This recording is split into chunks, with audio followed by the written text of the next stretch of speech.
Olá, meus caros inscritos, sejam muito bem-vindos a mais um vídeo aqui no Diário do DM. E hoje, mais uma vez, eu vou trazer uma pequena review, uma pequena análise de mais um RPG caseiro feito pelo Apotecário Arcano, Hora Nihon. Um RPG caseiro que ele fez para jogos ambientados ali no Japão, abordando lendas, terror e horror japonês. Então, para quem gosta dessa pegada, esse livrinho é perfeito. Esse RPGzinho caseiro, ele mesmo encadernou, é bem fininho, não tem nem ali 15 páginas, bem curtinho, pequeno, simples, e deve ter ali talvez uns 15 centímetros, talvez, de tamanhozinho, e, bem caseiro, fita na capa para não estragar, enfim. O que é o Hora Nihon, O Hora Nihon RPG é um RPG de terror e horror japonês inspirado, em mangás como os mangás do Junji Ito, em lendas como as lendas do Mononoke, em animes, em filmes de terror japonês como o Grito. Então vai abarcar todas essas coisas, Foi feito pelo Apotecário Arcano, ele que fez esse livrinho sob o pseudônimo de Kurosawa Idono, que é um personagem, um pseudônimo que ele criou muito interessante, Eu vou dar uma lida aqui nessas primeiras páginas, nessas primeiras partes, para você mais ou menos compreender do que se trata o Hora Nihon, Hora Nihon é um RPG de temática de horror oriental japonesa, onde os jogadores podem participar das lendas de terror clássicas do Japão, ou quem sabe das horripilantes histórias de Junji Ito. Satisfaça seu desejo pelas histórias de terror oriental, e com este livreto, crie tramas, mistérios, investigações, casos policiais e muito mais que a sua imaginação possa navegar. Então, a gente já está percebendo que é um jogo voltado para o terror, para o horror, abordando aquela temática japonesa, aquela temática folclórica japonesa clássica, e é muito interessante porque eu já joguei, um jogo ambientado usando esse sistema, usando essas regrinhas muito simples e muito leves, para quem quer jogar ali um jogo só, um jogo de uma sessão só, ou talvez queira gastar ali um tempinho extra para se divertir abordando um outro tema, numa narrativa, num jogo, então vale muito a pena. Quem é Kurosawa Idono? Kurosawa Idono é um entusiasta do mundo do RPG e das lendas macabras do Japão, um escritor de muitos livros e mangaka de vários mangás de terror. Entre seus jogos, com seus amigos, Kurosawa Idono criou um simples sistema de jogo para abrigar as histórias do seu universo de horror e também das lendas clássicas japonesas. A partir deste proto-RPG, Kurosawa desenvolveu para todos nós, este livreto simples onde podemos desenvolver histórias de todos os tipos e se desventurar pelos becos, vielas e casas assombradas do Japão, graças ao Kurosawa Idono. Então vamos aqui ver rapidinho, como que funciona, como jogar o Hora Nihon RPG. Hora Nihon é como todo bom RPG, com um mestre de jogo e vários jogadores. Sua dinâmica em si não se diferencia em nada. O mestre de jogo que cria uma história e a conduz os jogadores que participam, interagem e até mesmo ajudam no desenvolvimento da trama. O objetivo do Hora Nihon é trazer regras extremamente simples para que a interpretação dos personagens seja mais importante do que os aspectos gerais da ficha, como pontuações e etc. Dessa forma, dedique-se a criar um personagem profundo com uma história cheia de dramas, mistérios e uma pontinha de sobrenatural. Assim, suas sessões de jogo serão horripilantes e divertidas. Então, o legal dessa versão do Hora Nihon é essa ideia de regras bem leves, focando principalmente na narrativa, focando principalmente no roleplay, que é o principal, Tem uma ficha lá atrás, eu vou até mostrar depois, mas tem umas regrinhas, mas é bem simples, Como que a gente começa, esse jogo? Nós temos aqui as regras do Hora Nihon, que fala ali o que são os atributos, para que eles servem esses atributos, que no caso são 4 atributos no total, físico, vigor, intelecto e social. Eles automaticamente são explicativos por si mesmos, mas vale dar uma olhadinha, O que é o atributo físico? É referente a todos os tipos de atribuições que dependem do corpo e força, e agilidade, a capacidade motora e etc. Vigor, referente à saúde, imunidade, capacidade de resistir a danos e resistir a sono e etc. Intelecto, referente à inteligência, conhecimentos gerais e específicos, capacidade de aprendizado, raciocínio lógico e etc. E social, referente à capacidade de dialogar, manejo social, intimidar ou convencer, persuadir e ser respeitado. Aí, como que funciona a distribuição da ficha? Antes de eu falar aqui da distribuição da ficha, eu vou mostrar a própria ficha, porque não tem como eu falar da distribuição dos pontos sem isso, antes da gente chegar nesse ponto. Ó, a fichinha. É uma ficha bem simples, Você tem ali o nome do personagem, a profissão, idade de nascimento e os 4 atributos, Físico, vigor, intelecto e social. Você Esses são os 4 atributos que eu li, você vai distribuir seus pontos aqui. E tem mais 3 pequenos atributos, né, que eu vou falar sobre eles: estranheza, horror e loucura, que eles também são usados dentro do jogo. História do personagem, anotações de jogo e inventário, uma ficha absolutamente inspirada ali no terror. Só você ver aqui as artes, você já sabe, né? Agora vamos voltar aqui. A jogabilidade, né? Como que funciona? Aí você já vai vir bem para cá. Como distribuir na ficha, né, os pontos? Como você vai colocar os pontos na ficha? Né? Distribuir entre 5, 4, 3 e 2. 5, 4, 3 e 2 pontos você vai distribuir na forma como você desejar ali nos atributos, né?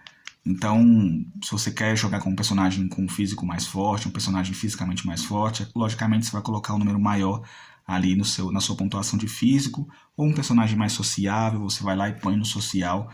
Mas, querendo ou não, ela tem essa linha, né, diminutiva, né? Ele tem algo que ele é muito bom, tem algo que ele não é muito bom, tem algo que ele é mediano e tem algo que ele não é nada bom. Então você tem essas 4 linhas de abordagem dos atributos, né? Que é bem interessante, porque, querendo ou não, seu personagem nunca vai ficar com extrema vantagem sobre os outros. Ele vai ser bom em uma coisa e outros serão bons em outras coisas. Então, assim, há um equilíbrio bem interessante dentro do jogo. E aí tem esses testes de estabilidade, que é justamente aquilo que eu mostrei na ficha, né? O medo, o horror e a loucura. E aí, para quem já jogou Call of Cthulhu, sabe mais ou menos bem como é que funciona os testes de sanidade. Para quem já jogou Ravenloft, né, do Advanced Dungeons & Dragons, lembra mais ou menos como eram aqueles testes que a gente fazia antigamente, né? De horror, medo e loucura também. E aqui também é basicamente a mesma coisa. E esses 3 elementos, eles testam a estabilidade mental e psicológica do personagem, né? A estranheza, vou dar uma pincelada básica, né?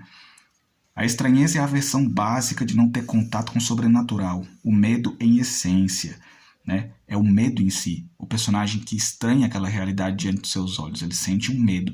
E ali ele pode fazer, né, um pequeno teste, né, para poder acontecer alguma coisa com ele, a critério do narrador, a critério do mestre. Dá até um exemplo, né? O Kurosawa Eidon dá até um exemplo aqui, ó. Ouvir vozes chamando, ouvir um assobio, ver um vulto, ver algum objeto se movendo, ver uma foto ou um vídeo de um fantasma, etc., já é o suficiente para causar estranheza. O horror. O horror é o puro medo, a racionalidade dando lugar a um instinto de sobrevivência, a aversão completa a algo, o verdadeiro terror. O personagem com horror busca fugir desesperadamente da fonte do mal ou simplesmente fica paralisado de terror. E aqui uns exemplos, né? Ver um fantasma diante dos olhos por um tempo considerável, ser tocado fisicamente por um ser sobrenatural, ser atacado fisicamente ou mentalmente, ver a manifestação de um ritual e etc. Né? Então são coisas que a gente vê até mesmo nos cinemas, com filmes que abordam filmes orientais, filmes coreanos de terror. Tem uma temática bem interessante que eles abordam. Isso também podem até funcionar como uma espécie de bibliografia cinematográfica para o próprio jogo em si. Né? E por fim, a loucura. A loucura é a perda da sanidade, a irracionalidade bruta, o horror mais profundo e desconhecido, onde nem mesmo o homem mais racional, inteligente ou são é capaz de resistir. Né? Exemplos: ter contato direto, dialogar ou ser possuído por um ser sobrenatural, ver ou... Aqui tem um pequeno erro de digitação.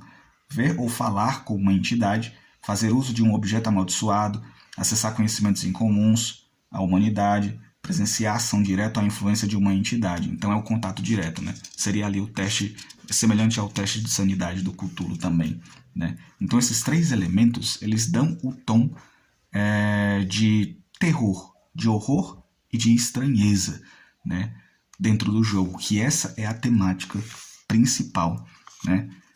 E aí ele vai dar uma pequena classe de dificuldades, né? Tem algumas classes de dificuldade para você testar, porque é baseado no D6. Você vai rolar o D6 e de 1 a 2 é difícil, de 1 a 3 é mediano, de 1 a 4 é fácil, né? Sendo que 5 ou 6 sempre falham na jogada, né? Basicamente esse ponto, né? Como que funciona ali o teste de estabilidade no jogo? Primeiro o jogador distribui 15 pontos como desejar entre os 3, né? No caso, estranheza, horror e loucura. Pode colocar no máximo 6 em algum e no mínimo 3. Tudo à sua escolha. E aí o personagem faz o seu teste, né? Durante o jogo, quando os personagens se deparam com situações que podem os desestabilizar e se encaixam nas descrições de estranheza, horror e loucura, a pedido do mestre fazem um teste usando um D6. O mestre dá uma dificuldade de acordo com a situação, podendo variar de uma situação mais fácil, mediano, muito difícil, como eu já falei dos testes, né? O resultado das falhas é dado pelo mestre no jogo para ser interpretado pelos jogadores, aí é a temática, né? Cada vez que o jogador falhar no teste, ele perde um ponto permanente da estabilidade testada, a não ser que o mestre não julgue ser o melhor. Se perder todos os pontos de qualquer o personagem pode ter sequelas mentais permanentes e até ensandecer. O mestre julgará a questão. Então é um jogo perigoso para se perder pontos. Não encarar diretamente o sobrenatural talvez não seja uma boa saída aqui nesse sistema. Aí tem as demais características do personagem, que no caso aí seria o background, a profissão do personagem e a religião que ele tem, o que ele segue, do que ele acredita, quais são os seus medos, se ele tem trauma, se ele acredita no sobrenatural ou não. Então são coisas a se levar em consideração. E depois nós temos aqui uma pequena parte que ele deixou com algumas historinhas, né? Historinhas de terror para você tirar a sua inspiração, para que você, lendo elas, possa se inspirar até mesmo nelas próprias para tirar um jogo bacana. A história do túnel Kiyotaki, a vila Inunaki, Hitotashibara, Hitobashira, nossa, li errado, Hitobashira, os pilares humanos. A lenda da boneca Okiku e Tek-Tek, esse Tek-Tek eu conheço, né?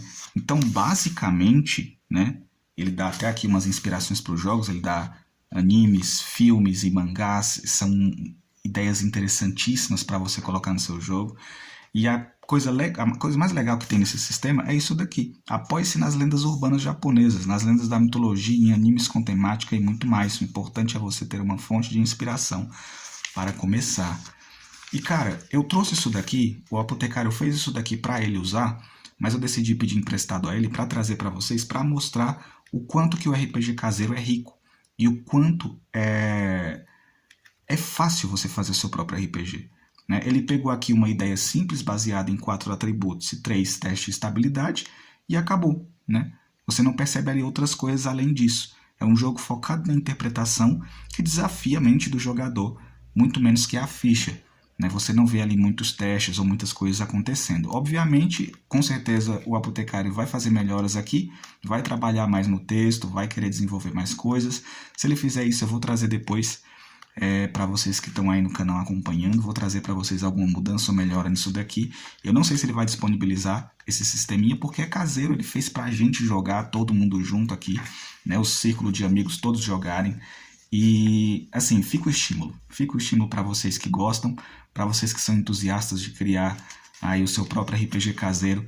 Criem seus RPGs caseiros, façam com regras simples, regras leves, deem prioridade, principalmente a atuação e a interpretação de papéis, que é o principal do RPG.